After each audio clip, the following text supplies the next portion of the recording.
Hey everybody, welcome back to the channel. I'm Adam. I'm Felix. And we want to thank you for being here. This is our book club. We do this once a week, and we're still in Fitzkee's Showmanship for Magicians. So as always, we don't monetize any of these videos. Our goal is really to help you become a better performer and entertainer. If you're finding any value here and you want to support us, the best way to do that is at vulpinecreations.com. If you don't want to buy something, not anything there that you like, great. Just sign up for the newsletter, because in 2022, coming up here shortly, we have our biggest and most exciting releases coming up. So if you want to support us, head over there to do it. Other than that, that's all the advertising we'll do. Let's dive right into this week's episode. And Felix, what are we talking about this week? We are still going with Showmanship for Magicians, and Fitzkee is still going strong, as we recognized just a couple of minutes ago. We are right now at Chapter 8, and Chapter 8 is all about color, harmony, sentiment, and romance. What this means is, in a nutshell, we are going to build a cohesive picture by the use of color in your costume, in your props, and in your storyline, and also bringing this together with the chapters we were talking about beforehand, like music and storyline in itself. Absolutely. It's an interesting one this week. I think we can agree. Absolutely. This is one where we have to think about this idea of when was this written? And I will say from the start, I'm not going to be a lot of insight on this one because we're talking a lot about color. I'm pretty severely colorblind. So, for me, no, it's a good topic for me because it's something for me like makeup, right? Makeup is another good example. It's one thing that I never put on. I use the excuse I have sensitive skin and all this, but I know for a fact it will dramatically improve my show as a whole. Putting a little makeup on, if I'm on stage and there's 100 people in the audience, it allows my facial expressions to come through more, which allows me to connect better. It's the exact same with this topic. Paying attention to the color of your set, your attire, your props, and the coherence of all of them would dramatically increase my show. So what do I do if I'm colorblind? I lean on friends like Felix, producers, people who are not colorblind, who have a more aesthetic eye than me, and I ask their opinion, right? Does my suit match my background? That's not something I've considered, so I actually took a lot from this chapter because I know it's something that can dramatically improve my show just by paying attention to it. And it really, Felix, correct me if I'm wrong, it's really not that complicated, right? It's not like you don't have to overthink this. It's really just about making sure your costume, your props, and your set design flow and have, what did you call it? The psychology of color, right? There's some proven colors that work well together and just write evoke down a specific few notes. emotions, right, in you. An interesting point with color in your costume is, off the bat, if you're colorblind, the first thing I would do is to go to a fashion store or to some what's the guy who produces I'm looking for this word, sorry, I'm going to cut it out afterwards, but tailor. A tailor, yep, to tailor suit. Yeah, I think the first thing when you go down this route and want to improve your costume, when you are colorblind, go to a tailor and try to figure out together with him what color suits you the best. Because there are colors which make your skin look fresher, healthier, or colors which would make you more pale. So this is not something you would pull off the rack and say, I'm going with gray, because gray is what I'm going about. Also think about the fact that colors you use in your costume should also represented in one way or another in your overall corporate identity. If you have a web page, you can associate yourself with colors.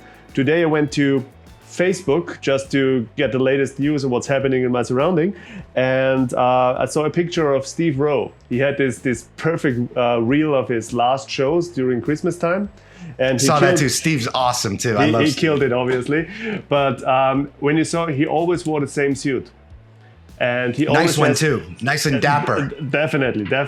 He is dressed to the nines, but the color scheme is very distinct to him. And he has this bright yellow or orangey tie, and then a suit which fits perfect to his overall appearance. And you can instantly, when you see it over and over again, you would see a picture on the internet, you would associate it with Steve. And this could help immensely. But this is only one side. Another great example of that is Shin Lim before he became Shin Lim as we know him. It was black with a red tie to the point where even his logo just from a silhouette of this red tie, you would instantly go, that's Shin Lim. I mean, what a great, unique selling proposition, right? When they see this, they know it's them. Dan Harlan, another great example. He's cut his hair now, but we used to always know from a silhouette with that hair of his, that was Dan. So your dress, absolutely. One of my mentors wears bright red, very high-end suits. So these are, multi-$1,000 suits, but they're bright red. Anytime you're at an event, you see that, he'll even say to him, hey, look for the guy in the red suit. And it's a brand awareness thing. Again, it's a little difficult for me just because it's so hard for me to see what works well together. If you're in that situation, there's a lot of people who are colorblind.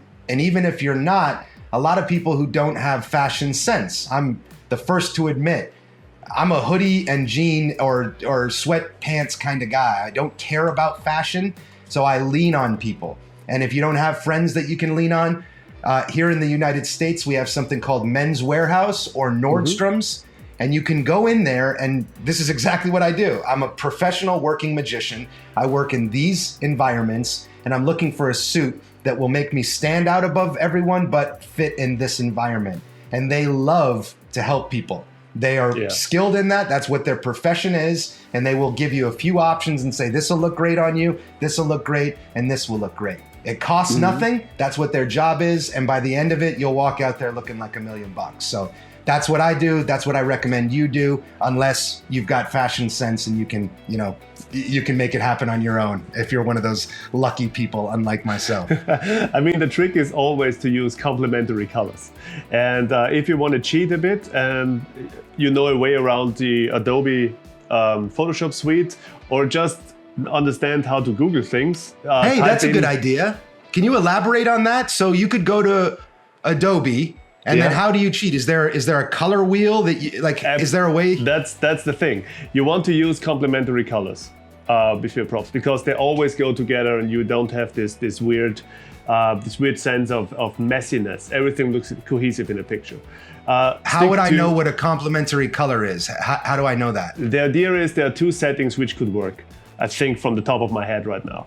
The first thing is if colors are on opposite sides of the color wheel, like for example, a very prominent combination is teal and orange, right? They are on opposite ends of the color wheel. They fit perfect together and have the biggest contrast in color. Right, exactly. These lights being teal, this light being orange, because I've heard from you, teal and orange works well together. It's the cinematic go-to for basically every director. More and more, which is why all the YouTube channels look like it now. Absolutely. I mean, what's the secret? Orange is part of our skin color. Even if you have darker skin or if you're black, still the base color is a reddish or orange. So it's in all of our skin tone. And since blue or teal is on the other end of the color wheel, it has the biggest color contrast. So it will stand out immediately. Cool. The other option is to part the color wheel into thirds. So for example, if this is the top and then you have this Mercedes logo, like a star, you know what I mean? Like this. This is also an option to divide the color wheel, and these would also fit perfectly together. So if you think, for example, suit, shirt, and then your props could have a very distinctive color and they would perfectly fit together. But there is a big but and a caveat, and Fitzkee touches on this in this chapter, and I was really, really intrigued by this information because I completely overlooked it. Stage light is never white. So if they use colored lights on stage, the colors you wear, the colors you use on stage will appear differently to the audience because you're under this light. The colors you wear are influenced by this light. And he has a very drastic example on this because he said red and blue. Oh no, wait a second. Red would look under blue light black. I need to look it up. Wait a second. No, it's funny because I actually did something in my room. I have these lights that are they're called lift lights. So essentially you can, hey Siri, change the. Well, I'll show you. Hey Siri, change the office lights to yellow. Right? So I can change my lighting just by the light bulbs. And the funny thing is I have a red flannel sheet on my bed. And the first time I did this, I had my bedroom lights set to red, and it looked like a magic trick, right? It looked like the color of my whole sheet was drastically changing color. And I sat there for 20 minutes changing the color like this cool, I actually posted it on Instagram because it looked so cool. Another time was actually at an event where I had red back bikes, and I was waiting for the strolling to begin. And the lights were like disco kind of lights where they would change from drastic colors. And it looked as if the deck in my hand was changing from green to red to blue just by holding it under the light. It was a really cool optical illusion. But when we're talking about set and stage design, it's something that, like Felix said, I've never considered either. If you got a bright red ribbon or a bright red silk, and that's why you have it, so it could be seen in the back of the audience, if you're not using the right lighting, you've eliminated the whole purpose of that red silk. I found it here. So red would behave under green or blue light completely different. For example, red light, under red light, blue would appear black, red would appear white, and all shades in between. This means, like you said, for example, if you choose a color which should stick out like a sore thumb because it's so bold, and the person controlling the light in this venue is changing it to something different because he wants to set a mood, could completely ruin your reveal or the trick in itself. When I was on stage playing music, this was not an issue for me because basically every light would look cool, but this could really ruin your trick.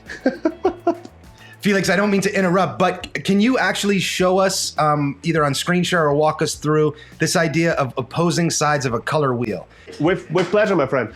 The best way to do it is to get help from Adobe, because they're awesome and that's their whole game, right? Using colors and making something pretty in design is what they're all about and their products are all about. So an idea would be go to color.adobe.com, and this should bring you to this first tab, which is called Create. And you can see the color wheel here, right? And I was talking beforehand about the fact that, for example, orange and blue are on opposite sides. So you can use color harmony, which is basically an option to select how you want to combine colors. And you can see that, for example, if I go to monochromatic is gray, triads. I was talking about the way that you have this Mercedes logo, right? This star form, and these colors fit together, right? These can be combined with each other, and it would suit. And you can move it to find the color you might like. For example, let's go with this orangey, this really green, cool. and you can also copy the color codes below there. So if you have your design, right, your corporate design and what your website is looking like, you can always search for the right colors, punch them in, and see how they work together. Complementary colors, here it is, right, opposite sides of the color wheel. You can find when we bring it over to a skin tone. There we are somewhere in the skin tone sector, somewhere like here, more like Caucasian and so on. And blue is the opposite, right? It has the biggest color contrast and stands out, and therefore stands out. So if you find something in a fashion magazine or in a movie or in any other design you might like and you're not sure about how those colors work together or which colors are actually in this design, this beautiful website can help you as well. So when you switch over to the next tab, which is called Extract Theme, Adobe gives you the option to upload the picture here. This is so huge because this could be just a screenshot. And you select a file. I decided to go for something really drastic, and I found a picture from the Joker movie with Joaquin Phoenix on Google. And I uploaded it, and boom. This is where you can see the colors which are used in this frame. And you can also move this around, but the strongest colors in there are lined out. And with a click of a button or upload of a picture, you have exact information about what colors are used, and those fit together because people who selected those are actually very, very good at their jobs, and you should trust him on that. Yeah, I mean, again, for me, I'm not fashion savvy, so I have to be resourceful, and it's either going to somewhere and asking them, hey, I don't know anything about fashion. Can you get me something that will fit this venue, this these are my goals. I want to be a little bit better dressed than everyone in the room. I want to stand out without being too flamboyant. And they'll eat that up. And that's what they're good at. If you don't want to go that route, find someone you like. Find an image that you like and search it. Then you can take a screenshot of that on your phone and bring that into a Nordstrom's or a Men's Warehouse, or even search online for things that look suitable. But then you have to take that into consideration as one part of the overall picture, right? Your outfit is one part. Your props are tied into the outfit. Those would be like accessories, handbags for women, or what tie you're wearing for a guy. And then you've got the entire environment, which maybe is your car. Does it all match together, right? So the bigger thing is, what does your stage look like? What's the environment? Yeah. Before you even step out on stage, what does the color patterns look like? What do the props themselves look like? Are they all made out of wood and you come out in a really futuristic looking suit? Maybe there's a disconnect there. So it's really, I think, about tying it all together and understanding that color works on that whole plane, right? From your set to your props to what you're wearing to the lighting, right? The lighting could change everything. You could have a whole matching set, props, and outfit, but you forgot to care about what color lights were being used, so it threw all those colors off, right? So it really is the bigger picture of all of it. If you're not on stage, great, forget the lighting, but now you still got a wardrobe and props. Even a close-up magician could match their deck of cards these days. There's so many decks of cards, you could even match your deck to your outfit, right? Do you want that really classy $1 million magician feel? Then you've got $1 million suit and a deck that looks like it's worth $1 million. So I think it's not really so much about overthinking it as opposed to just thinking about it and knowing that it is an important aspect of what your audience is going to feel when they're watching you perform. Okay, so for me, I know I have a suit that looks and feels good, but also matches because I had a professional help me with that. In a stage set, I might take a picture of my stage with one or two of my props out and send it to a friend that doesn't have color blindness and say, is there anything that stands out weird or looks out of place here? Is something not matching? And that's just, again, because I can't see it well. Most people can. So just take a picture of your set, what your props look like, and what you look like standing there in the lighting that you'll be in. And does it feel good? Does it feel off?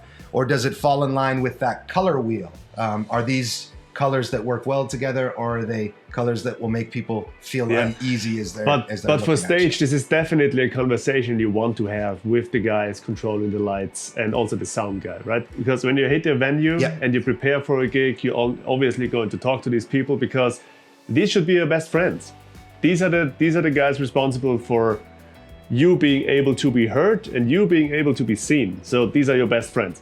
And just talk to them and basically, these are the colors I'm going to have on stage. So could you please stay away from using this, and that? They're totally fine with that, but they need to know because they're not going to think about that. Yeah, 100%. Having the stage hands, lighting, sound, they should be your best friends, and the communication between them, the event planner, is going to save you all the headaches than showing up and hoping that they picked the right color scheme. So it always falls back to communication. Yeah, and on the other hand, the light on stage is also a resource for your show. So when you talk to these people, you could say, you know what, when I do my second illusion or at this point in my performance, please use this color light because I want to convey a specific message. Yeah. Adam, we were talking about this beforehand, but this is a lot of times done in movies, right? They always call it foreshadowing, right? It's basically giving a hint on how the story is going to evolve and how which avenue this movie is going to go down. For example, most prominent one, the meaning of the color orange in the movie The Godfather. because everybody, the color orange shows up. In the next scene, somebody is going to die. Or on the other hand, M. Night Shyamalan made this movie, The Sixth Sense, with Bruce Willis. Like, holy fuck, I'm a ghost. He used red in every scene where the reality or the here is in some way tainted or connected with the ghost world or something like that. And this is also an indicator for, okay, it's going to be spooky in the next couple of minutes. And that's really cool if you can pull that off in a live stage show, right? You know who a master of this is Darren Brown, but simple little foreshadowings scattered throughout your show are it's such, what do they call it? The young kids these days. It's such a flex, right?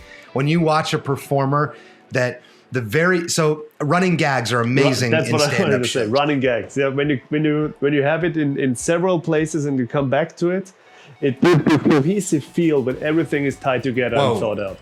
Say that again. Your mic just blew up when you said cohesive feel. Because it's very important. Yeah, no, it sounded like a demon was coming through. All right, I totally forgot what I said. So forget it, leave it in, it'll be fine. That's the real of what's happening here. It leads a cohesive feel, but for example, let's say you're doing a confabulation and there are 3 gag reveals. So they thought of a place, a person, and a food. And the first thing is a gag, and that's the second spot in your show. Ha ha ha, you get your laughs, you go on to the next couple tricks. You throw in the second reveal, which is also a gag.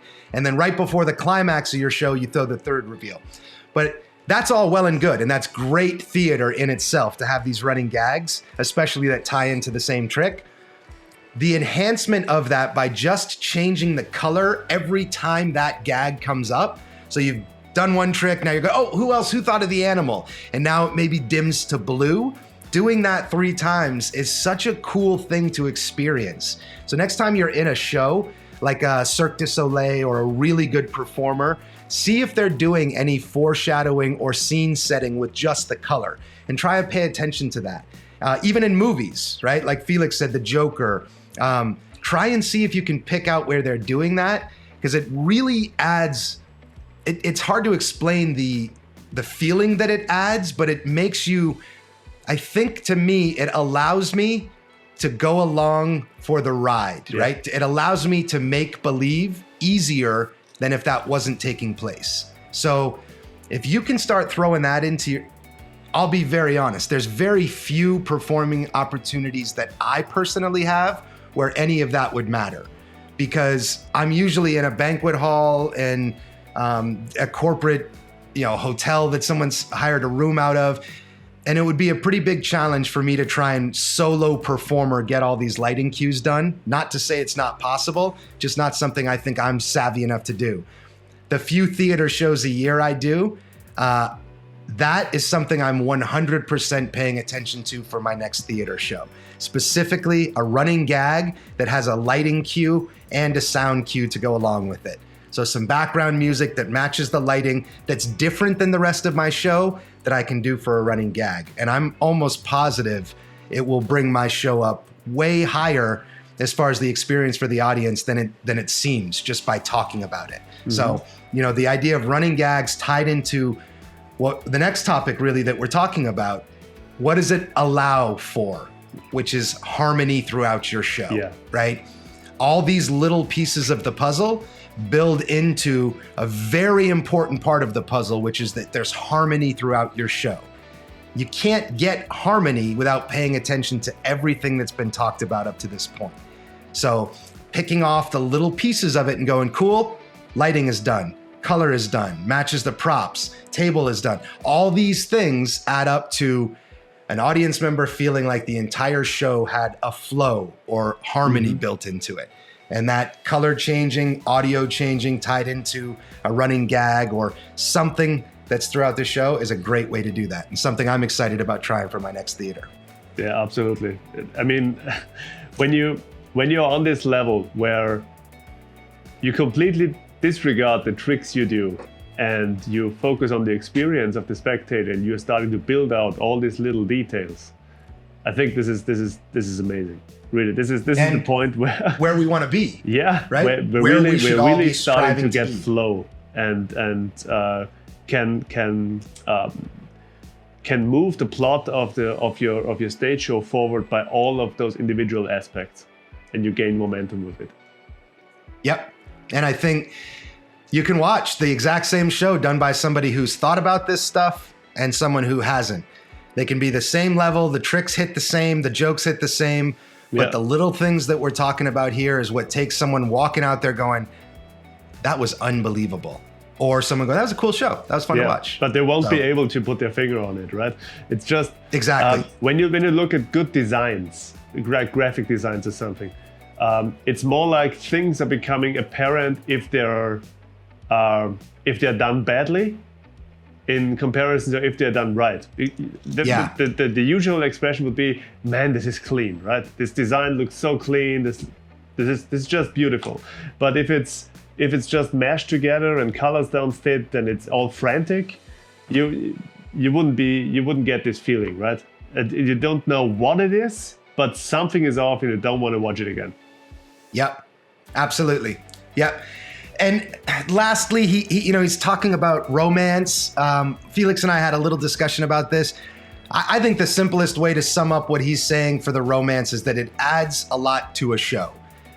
But what does that? Give him an example. And my example was the floating Kevin rose. James and the Kevin James Floating Rose, right? He's not coming out trying to be sexy. He's not trying to build romance in that context where it's someone's attracted to someone else, but romance meaning love, right? Which is one of the biggest and best story hooks of all time. Yeah. Love.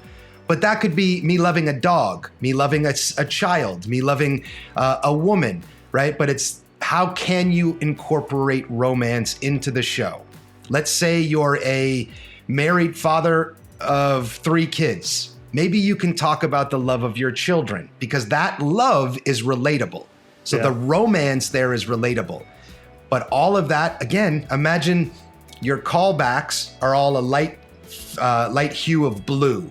The lights change slightly, you get your callbacks. But when you hit your romance piece of your show, you adjust the props. So maybe they're red hued now and the lighting turns to a red hue. Yeah. So without having to say, this trick's about romance, the audience feels that the trick is about romance. Mm-hmm.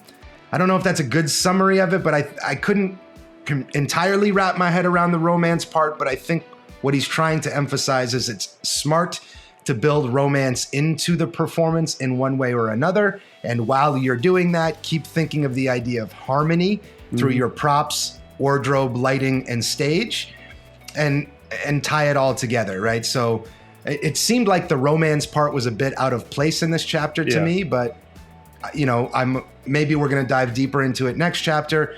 But I've seen a lot of magicians try and be sexy and have that be the romance. I'm not a fan of it at all. I don't think let's take who's a good example would be like, love or hate him, Chris Angel, sex appeal, rock star, chiseled body, long hair. I'd say he's at the top of the game doing it, right? He's got a Vegas show. He's a multimillionaire from it. And even then, doesn't sit well with me. Maybe it's because I'm a dude, but even girls I've brought to the show, it's sort of like, I don't get the whole romance. What's his target group? What's his key demographic? Everything and anything. I mean, he's changed so dramatically throughout the years that it's, he's a rock star, rock band magician that has leather wearing, so I don't know. What is that demographic? But is that considered romance? Is that the romance in his show? I would say no, right? I would say that's more of his character. And in the last show I saw of his, he did a whole piece on his son, who I believe had leukemia. And it was a really beautiful piece based around that. That to me is the romance of the show, his love for his son and overcoming this obstacle. So, I guess my whole point is, I would say steer away from trying to be a sexy magician.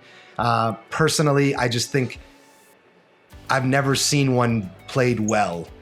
So don't think of romance as that, right? How can I get them to want want a romantic relationship with me. I think romance is more about how do we instill this idea of love that everybody can relate to into the show without being and I mean, it's sleazy. Probably it's safe to say trying to be sexy is never a good idea. If you have to try, it's like if you have to ask how much it costs, you can't afford it type thing, right? Yeah. But I mean, I think that in summary, really it's about paying attention to your color on everything, on your lighting, on your props, on your clothing, on your stage. Make sure it works well together, and then understand that what we're doing while doing that is building this harmony throughout the show. By the end of it, once you pick all these little things off, you are light. Like if you're watching these videos and you're just developing your first show and you're doing what's said in this book, you're going to be literally 10 years ahead of many competitors. There are people with 10 years of experience on stages that your show will probably be better than if they don't pay attention to these things. What an awesome position to be in. Mm-hmm. You could also be like myself, who's floated along for many, many years and done good shows, but known there's room for these to be great shows. And now I get to watch the... No, please, say it again? Please continue this sentence, and I just want to add something to the end. I'm excited to see it. I've made a living performing magic. I've been told, you're the best I've ever seen. I've been on large stages and all over the world performing, and I know in my heart, there's dramatic room for improvement in my show. So things like this, paying more attention to my color and my lighting and all of these things, adding a romance piece into my show, all these things by the end of it is going to elevate what's already decent to something that I hope is great, which I think is what makes what we do artistic expression as opposed to anything else, right? Yeah. We can get away with something and do a job, or we can put our heart and soul into something, studying the greats and all these little nuances that will take it from got the job done to impacting people and really making an impact on their life in whatever direction we want to do that. Mm-hmm. But I'm excited for that journey. So these things, if you're new to it and you're just developing a show, I can't overemphasize, pay attention to them, because you're just at some point you're going to get so comfortable that you're going to say, man, what can I do to improve?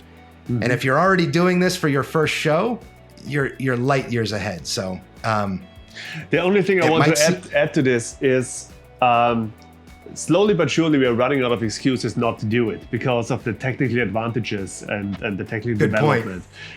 Good point. When I was playing in bands, this was around 2002, 2003, for a period of roughly 10 years or something.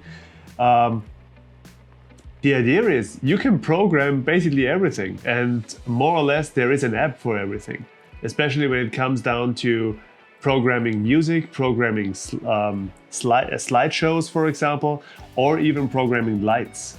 So you don't need a vast entourage of stuff which helps you out with it. In many cases, if you're really going to a theater or a concert hall or something like that, the majority of the technology is capable of just plug and play with your iPad, and you can control everything from your watch or by a click of a button of a remote control in your pants pocket. And you can have sound cue aligned with light and all of those things. First of all, it's a heck of a fun coming up with a concept for that and playing around with it. Obviously something which could go wrong. Let me interject. Yeah. And this is all stuff you guys will see firsthand, right? The point of what we're doing is for us to become the best we can be, and having you guys come along with for the journey and do it as well, hopefully. But we're going to watch Felix. We're on two ends of the spectrum. I have a show I could go do tomorrow. I've done it for 15 years. I'm confident with it. Felix doesn't. Right. We're both paying attention to the same things at the same time. He's building his first show with all of this in mind. I'm trying to improve. You know, it's like the people say, oh, it's easier to teach someone who knows nothing about the topic because I don't have to reteach them. So I'm going through the reteaching and relearning process, Felix starting from scratch. All of what we're talking about, the idea of being able to play around with the sound and the light, you're going to see that. Yeah. We're going to watch screen share of us playing with it. So Absolutely. You say it's fun, right? You say, oh, that sounds fun to me. Having one controller that I can cue the sound and the light, that doesn't sound fun to me, right? So we're on opposite ends of the spectrum.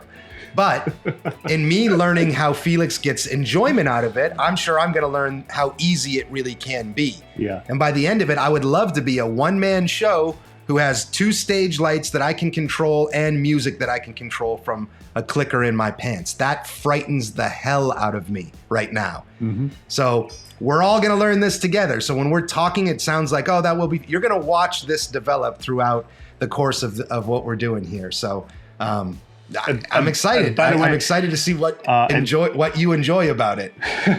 I'm happy to share that. One other thing, we are starting next week this new session, this new program where we're going to put everything we are doing here or going through in theory into practice. Because we were joking about that, but you know what I learned from reading books in university and all the other things? Solely reading books, not a damn thing. So the key is to put everything we go through here and discuss here into practice. And like I said, I'm an amateur. I know some moves, but definitely never performed properly or to anyone I don't know. And we start from scratch and we build routines, we build a show, we build everything out over the next couple of months. And then hopefully, after we agreed on a date, I will do a performance either in streets or in the theater or whatever we can come up with. This is something which is still in progress. But the idea is we need a good title for this program as well. We were spinning around. Let us know. Let us know in the comments what you think would be a great idea. Like from theory to practice or sorcerer's apprentice or something like that. Be creative. Please put it down in the comments. What's a good title? So as our YouTube channel is, we'll have magic tricks where you just pop on watching. I'm going to do a whole series on Paul Harris. Felix might do a couple of the tricks from the books. So that'll be the Art of Astonishment. Then we've got Book Club, which is what we're doing now. Then we've also got like Adam's Insights, which is the ones where I just talk to camera about things that I've experienced in my life performing. And then there's going to be another channel section where it is watching Felix go from performing to some friends maybe 24 times in his life to building both a strolling set. So we're going to say a strolling set being a 7 to 12 minute piece of magic that he can do to a strolling gig, as well as a full stand-up show. Mm-hmm. And that journey, right? Everything from, like we said, playing with the lighting things. I can't figure this out. Maybe it's him and I jamming on figuring out an easy way to do a solo performer where their lights change. What should that chapter of the YouTube channel be called? Zero to hero is cliche, but that's the idea, right? Like from novice to not expert, because we all know it's 10,000 hours to get Still there. Still mediocre, probably pretty bad, but we have a lot of passion behind it. from novice to a little bit better, whatever. But let us know in the comments. Is there something that you think, a journey from watching somebody start, fall in love with the art, learn the theater behind it, learn the tricks, and put together a show? What would that be called? So, and also, always, any questions that you guys have, drop them in the comments, because I'm only answering on my Adam Insights about things that I've experienced. A lot of times nobody cares about those. So if you have questions, put them in there and we try and answer every single one in a full video. So it can be about anything performing or entertainment wise. If it's how do you land gigs to how do I deal with hecklers, whatever it is, if you ask a specific question, we'd love to answer it there as well. So 2 things we're asking for help. A name of the new chapter in our YouTube channel here. We are stepping our game up dramatically for 2022. So while the last few months we've hit 3 videos every week, we do plan on stepping it up a lot. We've seen the feedback. We ask you guys to support us at Volpine Creations. We've seen the support there, so we're trying to do as much as we can by giving back, and we won't bullshit you.